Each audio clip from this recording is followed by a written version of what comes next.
días, hoy es sábado 3 de agosto, el sábado de la verdad en Venezuela. Y yo sigo con mi tarea de tirar piedras al vacío. Mi propósito es dejar constancia de lo que pienso y creo que se debe hacer. Estoy seguro de que mis recomendaciones hoy no llegarán muy lejos. Las visitas a los videos anteriores así lo demuestran, pero con el pasar del tiempo tendrán mayor validez. Así lo vaticinamos cuando las elecciones de Capriles, cuando se presentó en el 2013 a esas elecciones frente a Maduro, y le dijimos, hicimos un trabajo que decía díganselo a Capriles, que eran las cosas que él debía tener en cuenta para poder ganar esas elecciones o poder demostrar que la había ganado. Después vino el caso de Juan Guaidó y también le hicimos algunas recomendaciones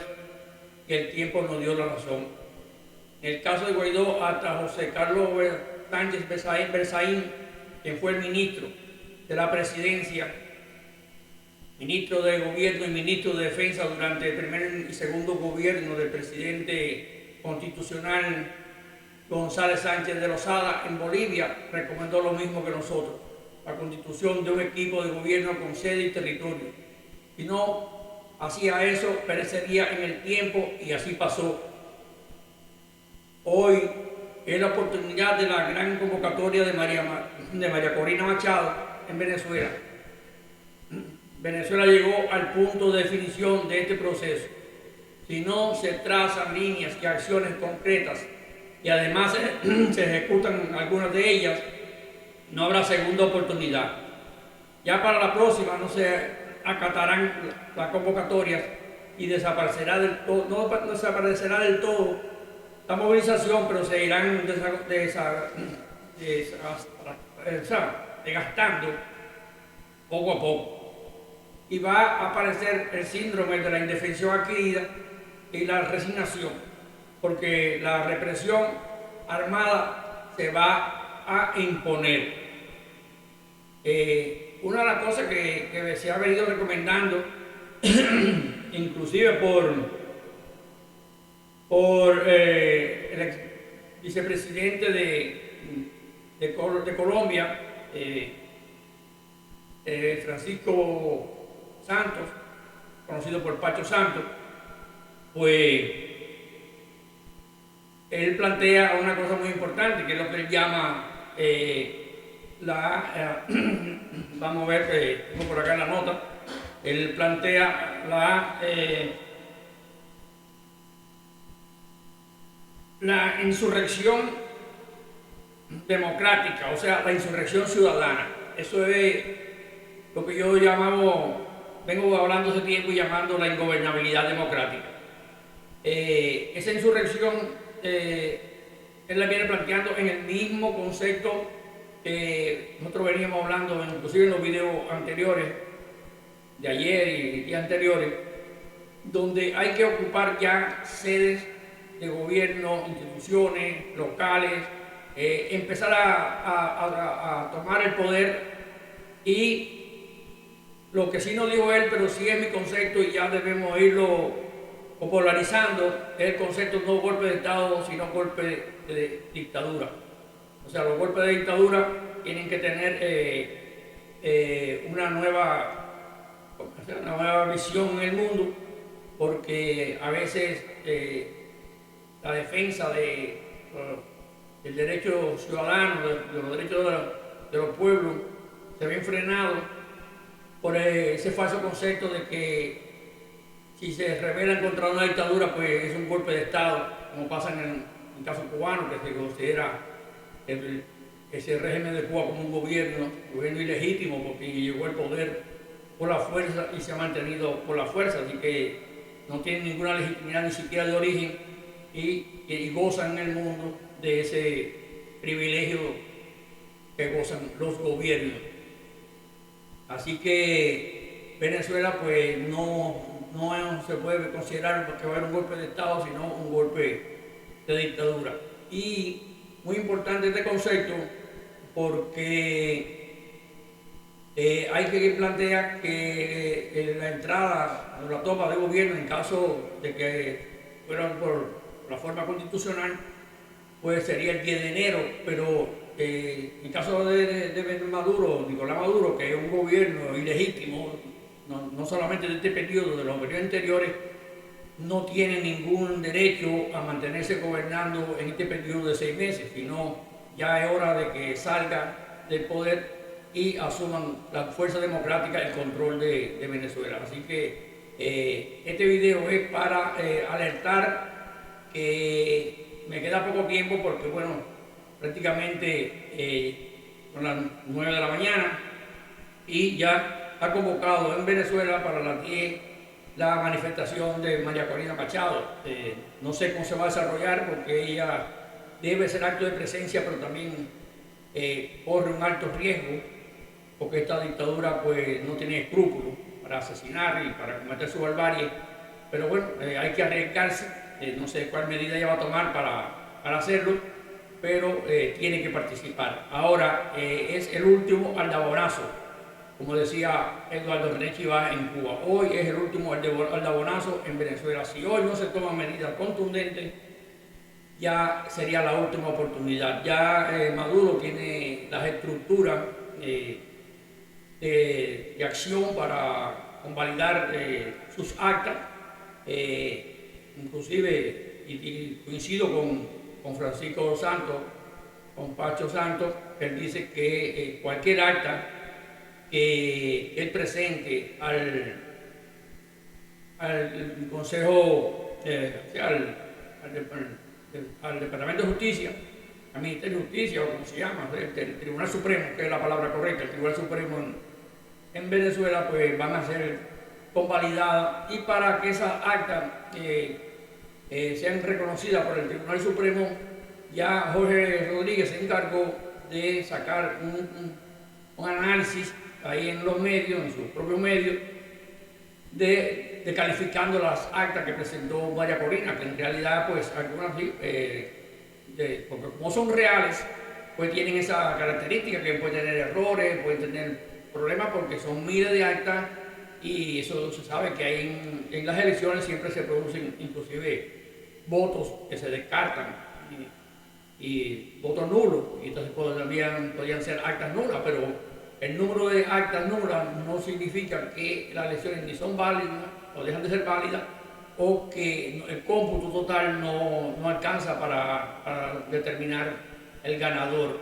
Pero eso es preocupante porque cualquier acta que presente Maduro ante el Tribunal Supremo son las que se van a reconocer. Y a Lula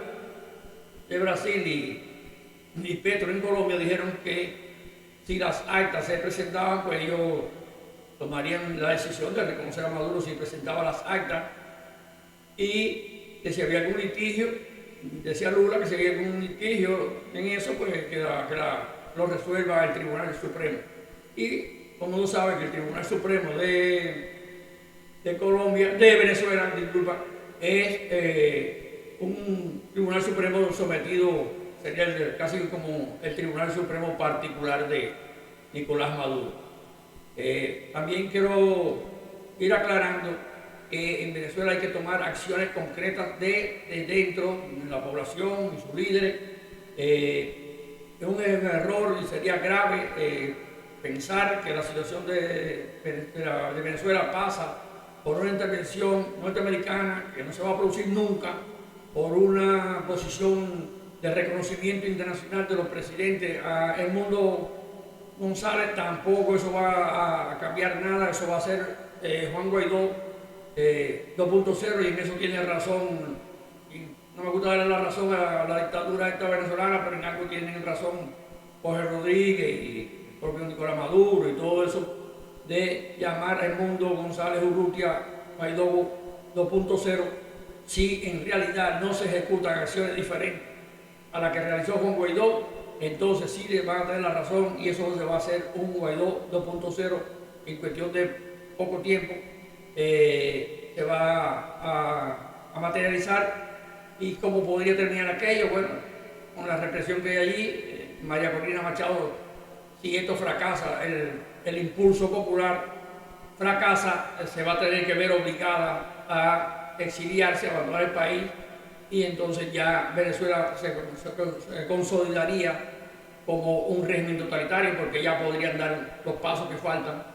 para consolidarse como un régimen totalitario, que sería modificar algunas estructuras que quedan vigentes del sistema autoritario anterior, o régimen autoritario anterior, no, del régimen autoritario que tienen ahora, que vienen con remanentes de los gobiernos democráticos anteriores. Eso se eliminaría y Venezuela pasaría a ser un gobierno como un régimen como el de Cuba, totalitario completo, ¿no? Ese terror, ese miedo hay que detenerlo, porque estamos a punto de que eso se produzca si hoy no se vislumbra una lucha ya final contra la dictadura, porque si no se empiezan a tomar las instituciones, si no se empieza a ejercer el poder, y es muy importante esto de crear ya un gobierno constitucional y empezar a ejercerlo. ¿Por qué? Porque si Edmundo González Urrutia forma gobierno y establece un territorio y empieza a ejercer desde ahí, obligaría a contener cualquier acción contra él, porque Estados Unidos, independientemente de la administración un poco blandengue que tenemos ahora, Estados Unidos siempre tiene como en sus estatutos, en sus leyes, en sus normas, salir en defensa de cualquier presidente que haya sido constitucional, por ejemplo, que haya sido reprimido, que haya sido violentado su derecho, y para tener un referente, acuérdense lo que pasó en Haití con Jean-Bertrand Aristide, cuando Cedral le dio prácticamente un golpe de Estado y el gobierno norteamericano pues restituyó a Jean-Bertrand Aristide en la presidencia de Haití. O sea que ese miedo es lo que tiene Maduro de accionar contra estos presidentes ya designados, porque precisamente eso fue de lo mucho que se cuidó Maduro con respecto a Juan Guaidó, y nunca lo metió preso ni le hizo nada, solamente dejó que se desgastara y con el tiempo tuviera que irse del país cuando ya perdió su condición de presidente interino, como ahora le dicen, que antes era el presidente asignado. Entonces ahora tuvo que irse del país porque ya perdió esa condición. Y ahora, por ejemplo, el mundo González Urrutia pudiera aprovechar esa condición de presidente ya electo, formar gobierno e inclusive empezar a ocupar un espacio y empezar a convocar a todos los disidentes de la Fuerza Armada que quieran sumarse al ejército constitucional, y empezar a montar una república desde dentro, ocupando gobernaciones, espacios, todo espacio público que se pueda ocupar, es necesario ocuparlo, y que la población lo ocupe y lo defienda. La población tiene que ser el ente de la garantía de la imposición de la democracia esta ciudadana, que es la que estamos buscando, que la puede lograr a base de una insurrección popular, pero con viso para no imponer un gobierno, una dictadura, sino para inclusive sacar a una dictadura del poder. Esas son las recomendaciones que quiero hacer en el día de hoy. Tal vez no lleguen a implementarse hoy, pero sí quedará para la historia de que esto era lo que debía hacerse, y no se hace, pues los resultados los van a ver a corto plazo. Y si se hace, pues aunque cueste sacrificio, puede costar muchas vidas, pero a largo plazo van a ser vidas que se van a ahorrar en el futuro, porque ese régimen de represión armada hay que confrontarlo, inclusive de forma drástica. También hay que hacer esta rebelión, diríamos, popular, pero también tiene que ser una rebelión que se defienda, no puede ser solamente víctima, porque fíjense que hasta ahora la oposición o el pueblo ha puesto ya cerca de 20 muertos mientras que la dictadura no ha puesto de ninguno de su parte. Y así pasó en el 2017, cuando el pueblo puso 131 muertos, mientras que el régimen apenas puso, si acaso, 1 o 2. Así que esa desproporción de la represión contra el pueblo hay que equipararla. Tenemos que llevar al concepto bíblico de ojo por ojo y diente por diente y defendernos, porque también si las víctimas solo son víctimas pero no inspiran respeto. O sea, el pueblo tiene que hacerse respetar y tiene que acudir a todos los medios para hacerse respetar y buscar esa facilidad para que el ejército pueda cooperar y desplazarse hacia zona libre y empezar a ejercer de esa zona libre, porque si los militares no tienen un espacio a donde recurrir, a donde defender o actuar, no se pueden sumar. Y ya eso lo vimos cuando muchos militares desertaron en apoyo a Juan Guaidó, después no tenían qué hacer, se vieron asediados y se trataron de refugiar en Colombia no recibieron ningún apoyo por nada ni por nadie y eso desapareció. Así que no se puede repetir los errores que se cometió durante la presencia de Juan Guaidó y tratar de avanzar hoy, porque hoy es el día decisivo. Si hoy no se logran acciones importantes, hoy termina la rebeldía popular en Venezuela. Así que vamos a terminar por este momento y vamos a ponernos a seguir la situación en Venezuela, a ver qué pasa hoy y ya mañana tendríamos conclusiones de cómo este proceso va a terminar, que probablemente empiece a terminar hoy. Así que nos vemos en el próximo programa.